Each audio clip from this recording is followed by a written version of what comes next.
Bonjour à toutes et à tous, nous allons parler du calcaneus.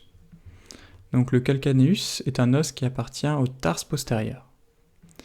Il va s'articuler en haut avec le talus, ici représenté en orange, et en avant avec le cuboïde, représenté ici en rose.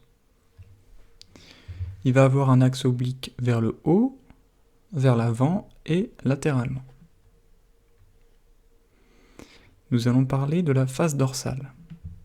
Donc la moitié antérieure de cette face est représentée dans le cadre rouge et la moitié postérieure dans le cadre orange. La moitié antérieure comprend la surface articulaire talaire antérieure, moyenne et postérieure. Latéralement aux surfaces articulaires talaire antérieure et moyenne, on va avoir l'insertion du ligament bifurqué et latéralement à celui-ci, l'insertion des muscles court extenseurs des orteils et court extenseur de l'hallux. Entre les surfaces articulaires talaires moyennes et postérieures, on va avoir une dépression osseuse qui est le sillon calcanéen. Donc ce sillon va être en relation avec le sillon talaire pour constituer le sinus du tarse. Ce sillon donne insertion au ligament interosseux talocalcanéen. La moitié postérieure ne comprend pas d'insertion et est rugueuse. La face antérieure du calcaneus comprend la surface articulaire cuboïdienne, donc c'est une surface qui s'articule avec le cuboïde, et elle va être surplombée par un élément osseux qui est le rostrum.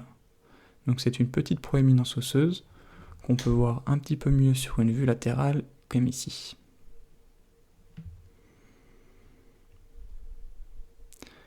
La face postérieure va comprendre 3 aires.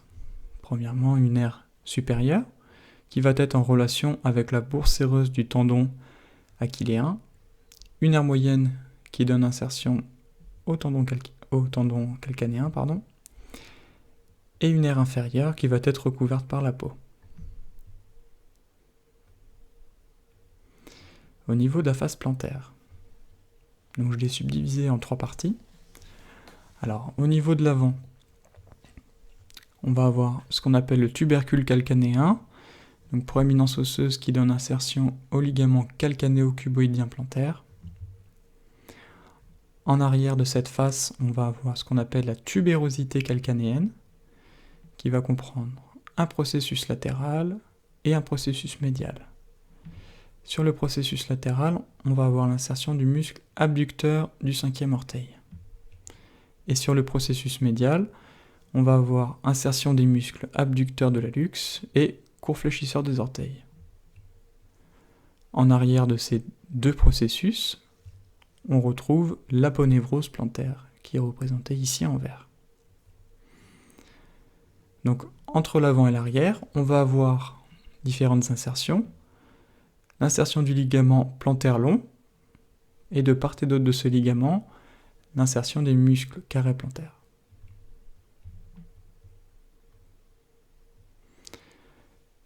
Donc la face latérale.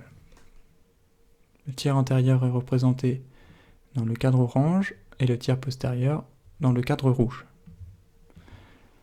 Le tiers antérieur comprend la trochlée défibulaire, donc c'est une proéminence osseuse qui va être en relation avec les tendons défibulaires. Le tendon du court fibulaire va passer au-dessus de celle-ci, et le tendon du long fibulaire va passer au-dessous de celle-ci.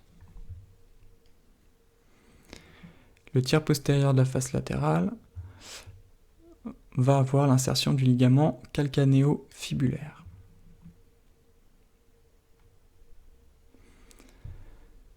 Nous allons parler maintenant de la face médiale.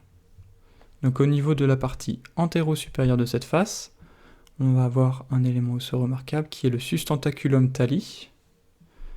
Donc sur sa face dorsale, on va avoir la surface articulaire talaire moyenne.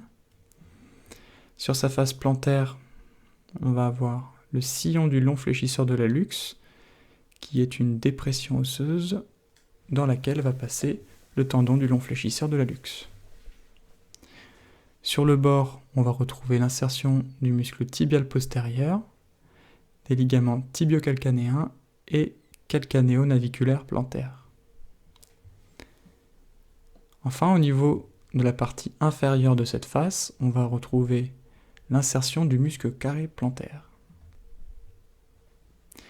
Voilà pour le calcanéus, j'espère que cette vidéo vous a plu, vous a apporté quelques connaissances anatomiques supplémentaires.